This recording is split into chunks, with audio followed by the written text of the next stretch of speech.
Oi, pessoal. Vamos então para mais uma aula de redação, onde eu vou falar um pouquinho com vocês a respeito do tema intertextualidade. Então, o que é a intertextualidade? Toda vez que eu corrijo uma redação que você faz para mim, eu vou te dar uma devolutiva e às vezes vai estar escrito lá: abuse da intertextualidade. Faltou intertextualidade. Se tivesse um pouquinho mais uma intertextualidade.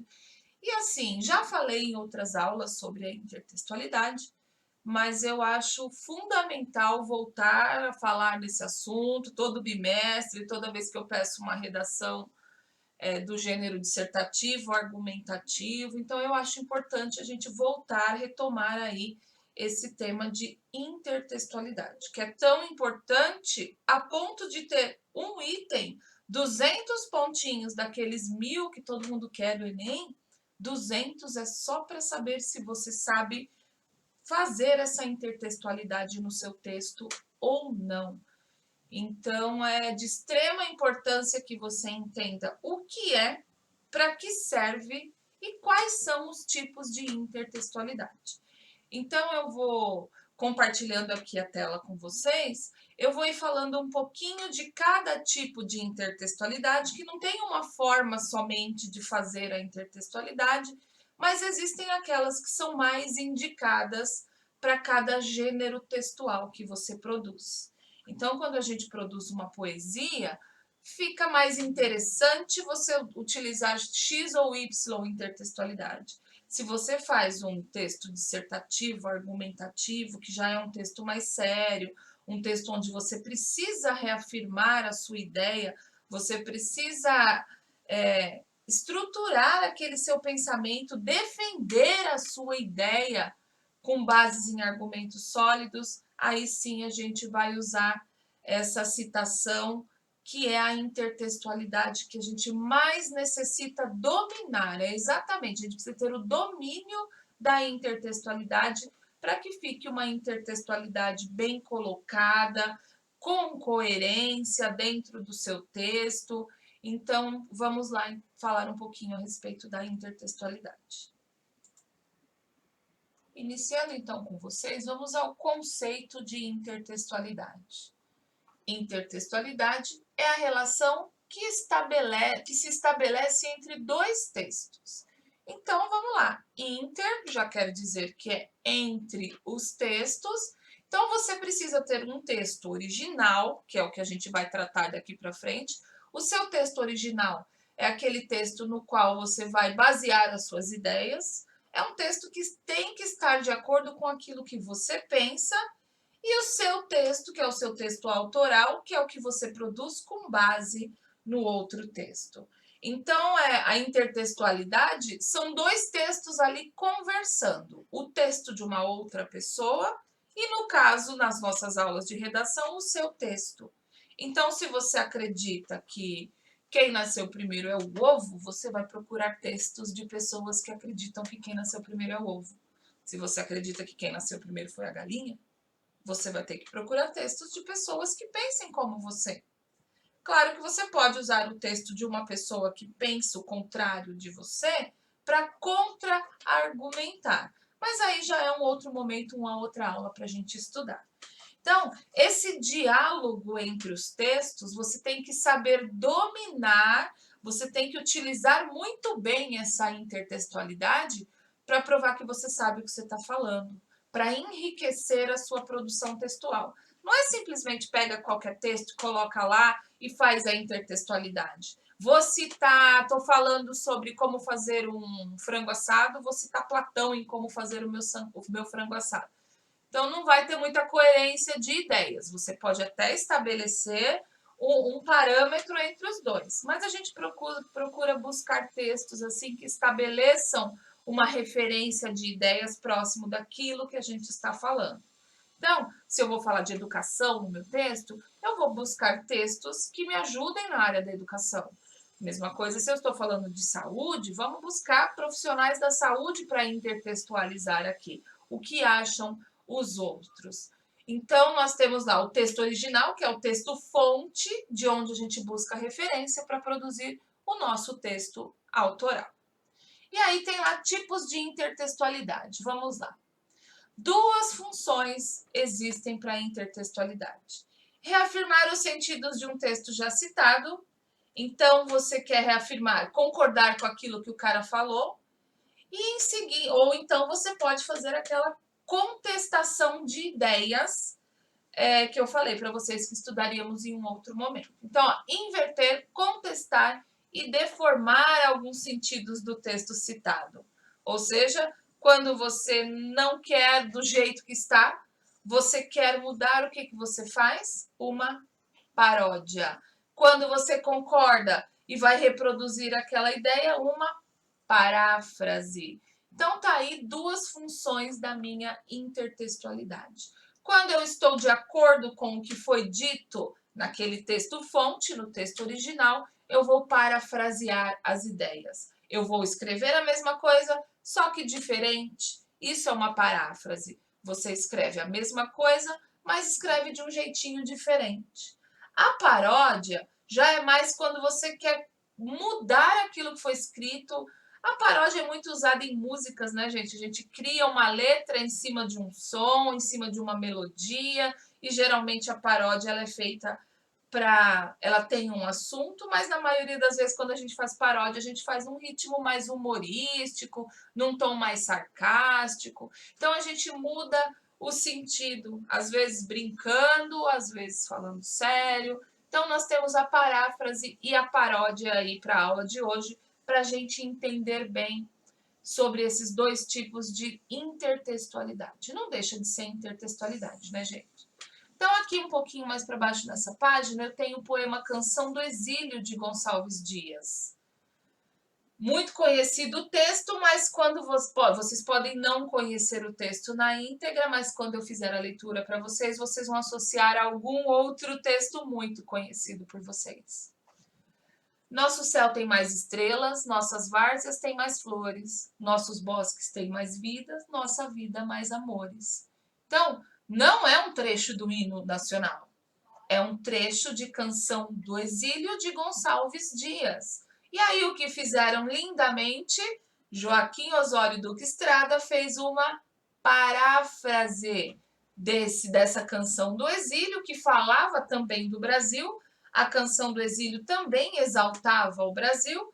Ele pegou essa canção tão famosa e tão muito bem escrita por Gonçalves Dias e fez o quê? Uma paráfrase do que a terra mais garrida, teus risonhos lindos campos têm mais flores, nossos bosques têm mais vidas, nossa vida no teu seio mais amores. Então ele parafraseou a Canção do Exílio e fez o quê? O hino nacional. O que eles têm em comum esses textos? Ambos exaltam o Brasil. Ambos foram feitos para tornar o Brasil uma terra mais forte, uma terra, mostrar as belezas do Brasil. Então, beleza. Poema original, Canção do Exílio, qual foi a paráfrase? Hino nacional.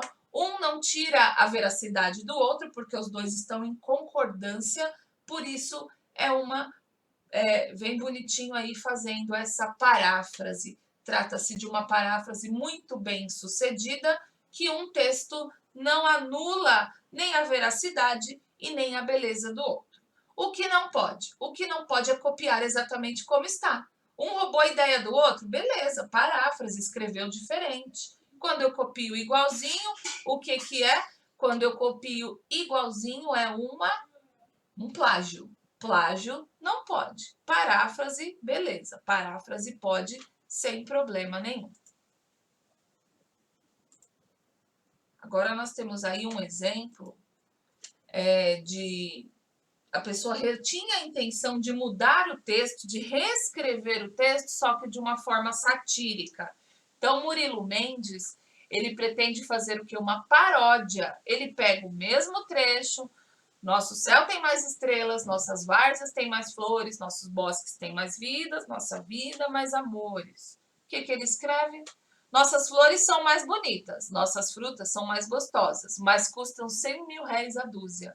Então, ele fez uma paráfrase no quê? Que paráfrase? Ele pegou estrutura parecida, ele pegou as ideias, mas ele quis dizer que, poxa, pode até ser muito mais que todas as outras do mundo, mas está caro. Nós temos que pagar muito caro por uma coisa que vem da natureza. Então ele está criticando aí que não adianta ser o melhor, que não adianta ser o mais bonito se também é o mais caro. É uma paródia? Sim, uma paródia bem simples, mas bastante crítica. Então, quando você tem essa intenção de criticar, ele até concordou com o texto, mas tinha um entre aspas ali, tinha um mais, porém, entretanto, pode ser tudo isso, mas tem uma ideia contrária. Então, foi uma crítica. E quando eu quero fazer crítica ao que já está escrito, eu uso a paródia. E aí vem com mais detalhe. Paráfrase é uma retomada explícita e consciente de outro texto, com a intenção de reproduzir o seu sentido. Então, quando você vai parafrasear alguma coisa, é intencional. Por quê? Porque você concorda com aquilo. É a paráfrase que a gente faz no nosso texto. Quando você pega um texto base, a professora pediu uma redação sobre a crise hídrica e você não tem absolutamente nenhuma ideia para escrever sobre a crise hídrica, o que você vai fazer? Você vai ler a respeito da crise hídrica. Você vai procurar textos, você vai procurar pessoas que saibam muito sobre a crise hídrica e vai pegar aquele texto como base, como referência. Você está parafraseando. E o que não pode? Copiar igualzinho. Se eu copio igualzinho, eu faço uma citação dentro da minha redação, no máximo de 3 linhas, e sempre colocando entre aspas e colocando crédito para o autor. Segundo fulano de tal, abre aspas, bota a fala do cara, fecha aspas, uma citação. Mas a paráfrase eu não preciso de nada disso. Eu posso simplesmente usar as ideias da pessoa e afirmar a minha ali. Não preciso citar a pessoa porque eu não estou copiando nada do que ele falou. Eu estou seguindo a mesma linha de pensamento. Eu não estou copiando o que a pessoa falou. Então, parafrasear um texto não é pecado. Você pode, só não pode copiar igualzinho o que a pessoa está falando. Então, tá aí, ó. Com esse recurso, portanto, o autor reafirma o sentido do texto original. Meus olhos brasileiros se fecham saudosos. Minha boca procura a canção do exílio. Como era mesmo a canção do exílio? Eu tão esquecido de minha terra, ai terra que tem palmeiras, onde canta o sabiá. Gente, esse texto aqui ficou maravilhoso, ficou bonitinho. Veja bem, é a mesma lá do que parafrasearam o hino nacional, a canção do exílio, gente, eu falo que ela é um marco histórico na nossa literatura. Prova disso é que ela foi parafraseada em N lugares por N autores de fases diferentes. Ela foi parafraseada no modernismo, ela foi parafraseada no romantismo, então ela no realismo, então ela foi muito parafraseada, ela foi muito copiada, ela serviu de base para muitos outros textos. Então aqui, ó, meus olhos brasileiros se fecham saudosos. Ele está com saudade da época que o Brasil era bom, igual a canção do exílio falava. Lindo, igual a canção do exílio falava. A minha boca procura a canção do exílio, ou seja, ele pede por um país, por um Brasil descrito na canção do exílio. Ele não quer mais o país que ele estava tendo da forma com que ele estava tendo, bem próprio para os dias de hoje. Meus olhos brasileiros se fecham saudosos. Eu tinha época, saudade lá de quando o Brasil era a minha terra de palmeiras, onde canto sabiá. Todo mundo tem, se vocês analisarem de fato. Como era a mesma canção do exílio? Ele esqueceu da terra dele, mas ele cita: minha terra tem palmeiras, onde canto sabiá. É exatamente esses dois últimos versos que são os versos da canção do exílio. Então ele parafraseou usando a canção do exílio para reforçar a saudade que ele tinha da terra, para reforçar a diferença que ele estava sentindo daquilo que Gonçalves Dias disse que o Brasil era e daquilo que ele está presenciando no Brasil hoje.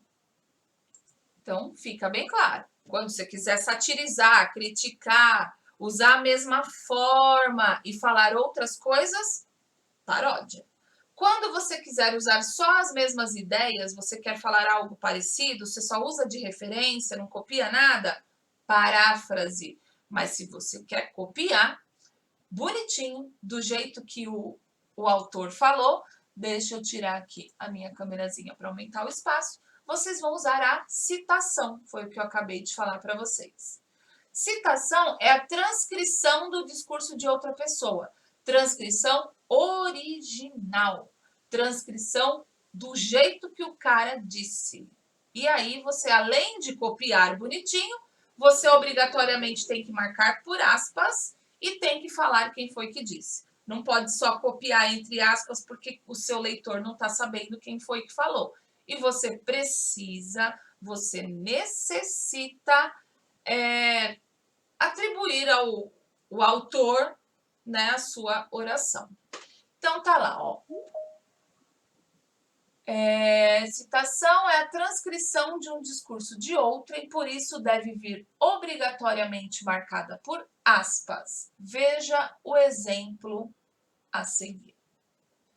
O escritor italiano Umberto Eco, já está feita aqui a atribuição da autoria da frase. Poderia colocar, segundo o escritor italiano, ou então fulano disse que, abre aspas, todas as palavras do cara tá aí. Todo texto é uma máquina preguiçosa pedindo ao leitor que faça parte de seu trabalho. Então, essa é a opinião dele. E aí cabe a você usar no seu texto para concordar com o que o escritor italiano falou ou discordar. Você citou a fala dele, mas você concorda que todo texto é uma máquina preguiçosa que pede para o leitor fazer parte do trabalho dele? Você concorda? Você vai descrever na sequência que concorda. Se você não concorda, você tem que vir com o seu argumento de não concordar com aquilo. Ou seja, você usa a citação, só que você não pode usar a citação seca. O cara disse isso, beleza, ele disse isso e você, o que diz? Lembra que você está usando o cara no seu texto.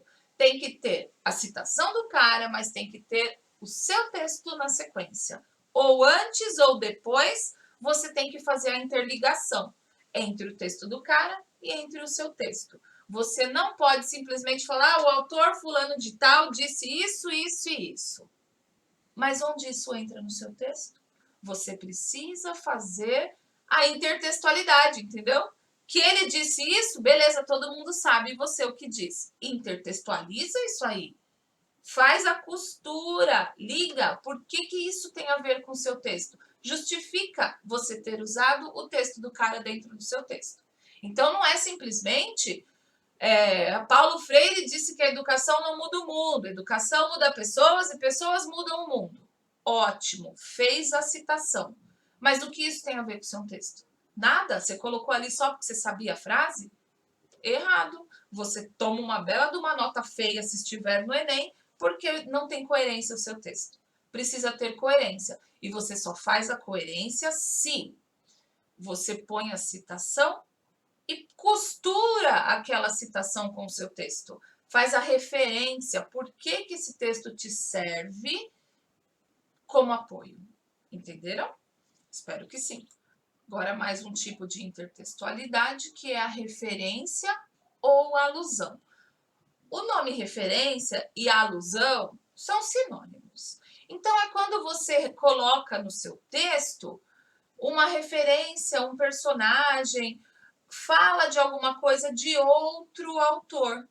Então, tá ali falando que Machado de Assis fazia muito isso, citando personagens de outros livros que ele escrevia ou de outros autores. Então, ó, por exemplo, na obra Dom Casmurro, o autor Machado de Assis cita Otelo, personagem de Shakespeare, de modo a fazer com que o leitor analise o drama vivido pelo personagem Bentinho. Então, tá lá a citação que ele faz. Otelo mataria a si e a Desdémoda no primeiro ato, Os 3 seguintes seriam dados à ação lenta e decrescente do ciúme. Então, ele está aqui, gente, citando o quê?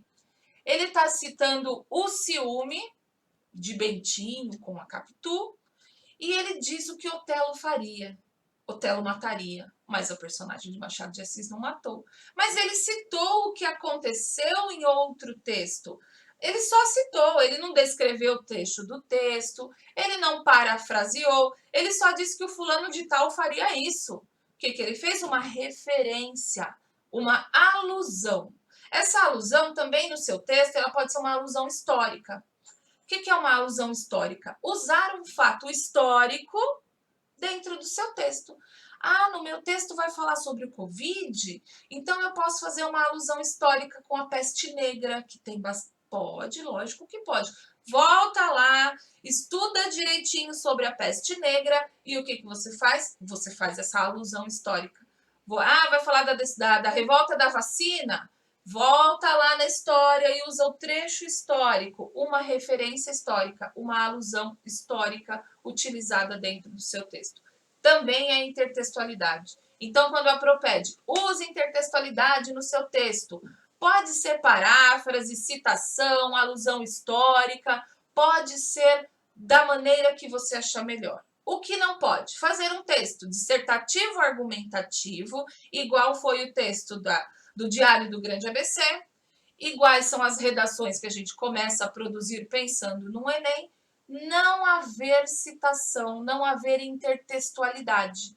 Não pode, porque um dos itens avaliativos do Enem são divididos em 5, 200 pontos para cada um, entre escrever bem, entre concluir legal o seu texto, está o saber intertextualizar, o seu conhecimento de mundo com a associação ao tema que eles deram. Todo tema que se passa para a redação é tema polêmico, é tema que diverge, que divide opiniões, e você precisa basear os seus argumentos, apoiar a sua opinião em cima de argumento sólido. Eu acho que não funciona nesse texto. Fulano estudou e disse que. Aí funciona. Quero citar Machado de Assis, Shakespeare, Cecília Meirelles, pode? Claro que pode. Vou falar de Gil Vicente, Peste Negra, Segunda Guerra Mundial, não importa o que você vai fazer, vai apoiar o seu texto. O que importa é que essa intertextualidade seja feita dentro de um texto argumentativo, dissertativo. Mas, Pro, só minhas ideias não bastam? Por melhores que elas sejam.